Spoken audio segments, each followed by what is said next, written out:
Class 9 exercise number 1.1 question number 4। सबसे पहले properties पढ़ लेते हैं। प्रॉपर्टीज़ दो तरह की हैं, एडिटिव और मल्टीप्लिकेशन।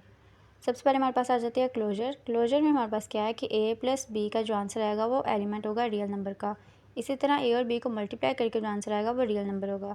एग्जाम्पल से समझाती हूँ, यानी कि दो नंबर्स हैं 1 और 2, इन दोनों को प्लस करें तो आंसर जो आता है जैसे 3 वो हमारा रियल नंबर है। इसी तरह 1 और 2 को अगर मल्टीप्लाई करते हैं तो उसका आंसर आएगा 2, जो कि हमारे पास क्या है, रियल नंबर है। ये इन दोनों की क्लोजर प्रॉपर्टी है। उसके बाद है कम्यूटेटिव प्रॉपर्टी। कम्यूटेटिव प्रॉपर्टी क्या है कि दो वैल्यूज़ है जिनको प्लस करें तो आंसर उनका सेम रहेगा, भले उनकी जगह चेंज कर दे। जैसे 1+2 और 2+1, वैल्यूज़ तो सेम है, बस जगह चेंज कर दी, लेकिन आंसर दोनों का क्या रहा, सेम रहा। इसी तरह मल्टीप्लाई में भी अगर हम उनकी जगह चेंज कर दें, वैल्यूज़ हमारे पास सेम रहे, तो हमारा आंसर क्या आएगा, सेम। भले 1 × 2 करें या 2 × 1 करें, आंसर तो हमारे पास 2 ही आएगा। अब हमारे पास है एसोसिएटिव। कम्यूटेटिव में 2 हैं, एसोसिएटिव में हमारे पास 3 वैल्यूज़ हैं। यानी कि 1 को भले मैं बाद में करूँ, पहले 2 और 3 को कर लूँ, या भले मैं पहले 1 और 2 को करूँ और 3 को बाद में करूँ, मेरा आंसर क्या रहेगा, सेम ही रहेगा। 2 और 3 को करूँगी पहले तो 5 आएगा, उसमें 1 प्लस करूँगी तो 6। आगे इसी तरह 1 और 2 को प्लस करूँ 3, इसमें 3 ऐड करूँ तो 6, सेम आंसर रहा। अब मल्टीप्लाई में भी हमारे पास ऐसे ही होता है। मल्टीप्लाई में भी भले दो वैल्यूज़ को पहले कर लें, तीसरे को बाद में करें, ब्रैकेट जहाँ भी हो इससे कोई फ़र्क नहीं पड़ता है अगर हमारे पास वैल्यूज़ क्या हैं, सेम है। सो 2 और 3 को करूँगी मैं पहले, सो 6 आएगा, उसको 1 से करूँगी तो 6। इसी तरह आगे 1 और 2 को करूँगी तो 2, और उसमें 3 को मल्टीप्लाई करूँगी तो 6, सेम आंसर रहा। नेक्स्ट हमारे पास कौन सी प्रॉपर्टी आ रही है, आइडेंटिटी। आइडेंटिटी का मतलब क्या है, शनाख्त। सो हमारे पास जो एडिशन है, एडिटिव प्रॉपर्टी है, उसमें क्या आ जाएगा हमारे पास 0, क्योंकि 0 को किसी भी नंबर में ऐड करें तो वो नंबर वैसा ही रहता है, उसकी जो आइडेंटिटी है वो वैसे ही रहेगी। मतलब 5 में 0 प्लस करूँ तो भी 5 आएगा, और अगर 0 में 5 प्लस करूँगी तो भी मेरा आंसर 5 ही रहेगा। इसी तरह मल्टीप्लाई। अब मल्टीप्लाई में हमारे पास 1 आ जाता है, क्योंकि किसी भी नंबर को 1 से मल्टीप्लाई करें तो वो नंबर हमारे पास वैसे ही वापस आ जाता है। यहाँ भी 5 की एग्जांपल ले लेते हैं। 5 × 1 करेंगे तो हमारा आंसर 5 आएगा, और अगर पहले 1 लगा लें, 5 बाद में लगा लें, तब भी हमारा आंसर 5 ही आएगा। अब हमारे पास इन्वर्स की प्रॉपर्टी आ रही है। इन्वर्स को वैसे ही उसके वर्ड से समझ आ रहा है कि वो उल्ट होगा, किसका, एडिटिव का। एडिटिव का उल्ट हमारे पास क्या आ जाएगा, subtraction. So a plus -a को करें तो भी हमारा आंसर क्या आएगा, 0। जैसे 5 प्लस -5 करें तो प्लस माइनस माइनस होगा, हमारा आंसर 0 आ जाएगा। इसी तरह अगर माइनस वाली वैल्यू पहले लगा लें और प्लस वाली बाद में लगाएं, क्योंकि वैल्यूज़ तो दोनों सेम ही है, तो हमारा आंसर फिर भी 0 रहेगा। नेक्स्ट हमारे पास मल्टीप्लिकेशन आ रहा है। इसमें भी इसका इन्वर्स क्या आ जाएगा, डिवीजन। सो इसको हम डिवीजन में भी करेंगे तो 5 × 1/5, सो हमारा आंसर क्या आएगा, 1, क्योंकि दोनों वैल्यूज सेम है और वापस में कट जाएंगी। इसी तरह अगर 1/5 को पहले लिख लूँ और 5 को बाद में लिखूँ तो भी मेरा आंसर क्या आएगा, 1। सो ये हमारी सारी प्रॉपर्टीज़ हैं, एडिटिव की भी और मल्टीप्लिकेशन की भी। हमारे पास मज़ीद दो प्रॉपर्टीज़ आ रही हैं, एक लेफ़्ट है और दूसरी राइट है। लेफ़्ट में हमारे पास क्या होता है कि जो ब्रैकेट के बाहर वाली वैल्यू होती है वो लेफ़्ट साइड पे बाहर होती है, और राइट में हमारे पास क्या होता है कि जो ब्रैकेट के बाहर वाली वैल्यू है वो राइट साइड पे बाहर की तरफ होती है। दोनों प्रॉपर्टीज़ कौन सी है, मल्टीप्लिकेशन की। एक में प्लस है हमारे पास, अवर एडिशन, और दूसरे में माइनस है, अवर सब्ट्रैक्शन। इसी तरह राइट साइड पे भी दोनों बिल्कुल वैसे ही सेम है, बस हमारे पास जगह चेंज हो जाती है, एक लेफ़्ट पे और एक राइट पे है। क्वेश्चन देख लेते हैं। सबसे पहला क्वेश्चन क्या है, ब्रैकेट में a+4 है और b बाहर है। इसी तरह a बाहर और 4+b अंदर है। तीन वैल्यूज़ आ रही हैं दोनों तरफ से, हमारे पास ये कौन सी प्रॉपर्टी आएगी, एसोसिएटिव की प्रॉपर्टी आएगी। अब इसके साथ इसमें क्या आ रहा है, हमारे पास एडिशन आ रहा है, सो हमारी प्रॉपर्टी होगी associate property over addition. Next question में हमारे पास क्या आ रहा है, √2 + √3 = √3 + √2। दो वैल्यूज़ हैं, सो ये हमारे पास कौन सी प्रॉपर्टी आएगी, कम्यूटेटिव प्रॉपर्टी। दोबारा इसमें हमारे पास प्लस आ रहा है, सो ये ओवर एडिशन। नेक्स्ट हमारे पास x - x = 0, इसमें माइनस हो रहा है, सो ये हमारे पास कौन सी प्रॉपर्टी आएगी, एडिशन इन्वर्स, क्योंकि एडिशन का उल्ट हो रहा है। नेक्स्ट हमारे पास क्वेश्चन है a + b + c = ab + ac। सो हमारे पास लेफ्ट साइड पे वैल्यू बाहर आ रही है, सो लेफ्ट, उसके बाद डिस्ट्रीब्यूटिव प्रॉपर्टी, और इसमें हमारे पास बाद में क्या आ रहा है, multiply, so distributive property of multiplication over addition.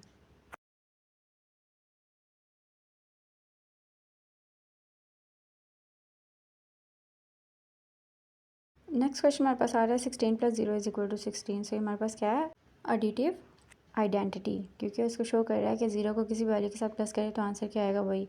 Next question में हमारे पास मल्टीप्लिकेशन शो हो रहा है, सो ये क्या आ जाएगा, मल्टीप्लिकेशन, और इसके बाद आ जाएगा आइडेंटिटी, क्योंकि ये भी मल्टीप्लिकेशन को शो कर रहा है। नेक्स्ट हमारे पास क्या आ रहा है, तीन वैल्यूज़ हैं और ये मल्टीप्लाई हो रही हैं, सो ये हमारे पास क्या है, एसोसिएटिव। जिससे यहाँ पर हमारे पास तीन वैल्यूज़ प्लस हो रही थी, सो ये भी एसोसिएटिव था। अब हमारे पास तीन वैल्यूज़ मल्टीप्लाई हो रही हैं, ये भी हमारे पास क्या है, एसोसिएटिव है। लेकिन यहाँ पे क्या है, associative property of multiplication. Next question है, a b is equal to b है। यहाँ पे ए आता है, यहाँ पे गलती से सी लिख दिया गया है, सो इसको इग्नोर करें। अब हमारे पास a b is equal to b है, दो वैल्यूज़ हैं, सो ये कम्यूटेटिव प्रॉपर्टी होगी। किसकी, प्रॉपर्टी ऑफ मल्टीप्लिकेशन, क्योंकि इसमें मल्टीप्लाई है। नेक्स्ट हमारे पास है ऑर्डर प्रॉपर्टी, हमारे क्वेश्चन नंबर 5 का हिस्सा है, सो इसको समझ लेते हैं। सबसे पहले हमारे पास आ जाता है ट्राइकॉटमी। सो ट्राई से याद कर लें, इसमें तीन चीज़ें हमारे पास, यानी कि A is equal to B भी हो सकता है, ए बिगर देन बी भी हो सकता है, और ए स्मॉलर देन बी भी हो सकता है। नेक्स्ट हमारे पास है ट्रांजिटिव प्रॉपर्टी।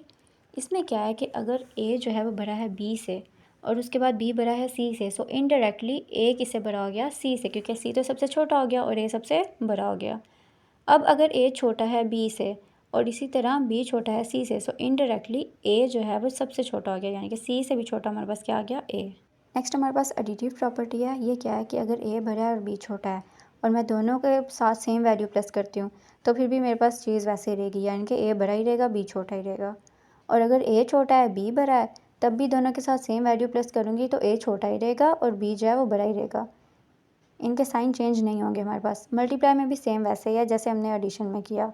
एडिशन में भी हमने क्या किया, सी को हमने सबके साथ प्लस किया।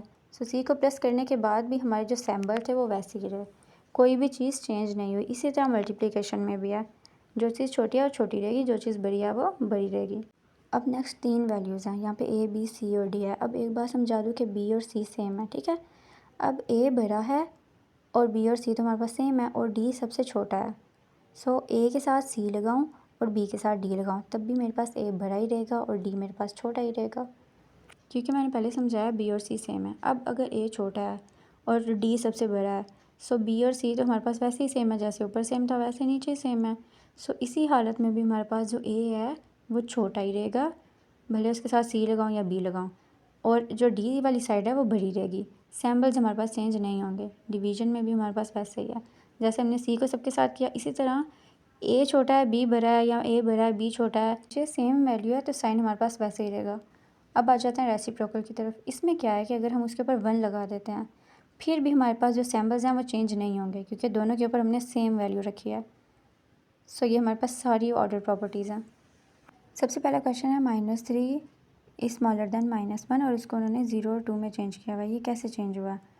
अगर हम दोनों के साथ +3 कर रहे हैं तो हमारे पास जो -3 और +3 होगा वो 0 बन जाएगा, और जो हमारे पास -1 + 3 है वो 2 बन जाएगा।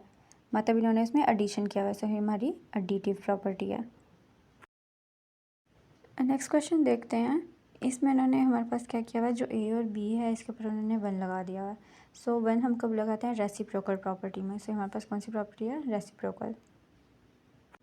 नेक्स्ट क्वेश्चन देखते हैं। इसमें इन्होंने दोनों तरफ सी को प्लस किया हुआ है, सो ये हमारी कौन सी प्रॉपर्टी होगी, एडिटिव प्रॉपर्टी। नेक्स्ट क्वेश्चन है हमारे पास, अगर ए सी स्मॉलर है बी सी से और सी जो है वो बड़ा है 0 से, फिर भी हमारे पास ए छोटा रहा और बी बड़ा रहा, दोनों में उन्होंने सी को मल्टीप्लाई किया हुआ है। सो ये मल्टीप्लिकेशन प्रॉपर्टी है हमारे पास। सभी क्वेश्चन ऐसे करने हैं। नेक्स्ट क्वेश्चन है, अगर ए सी बड़ा है बी सी छोटा है, इसमें भी उन्होंने क्या किया है, हमारे पास मल्टीप्लाई किया हुआ है। सो ये भी क्वेश्चन हमारे पास क्या है, मल्टीप्लिकेटिव प्रॉपर्टी है हमारे पास ये। नेक्स्ट क्वेश्चन में हमें 3 प्रॉपर्टीज़ बता रहे हैं। सो जिसमें भी 3 प्रॉपर्टीज़ आ जाती हैं वो हमारे पास कौन सी हो जाती है, ट्राइकॉटमी प्रॉपर्टी। बाकी जो लास्ट क्वेश्चन है वो नेक्स्ट लेक्चर में कर लेंगे।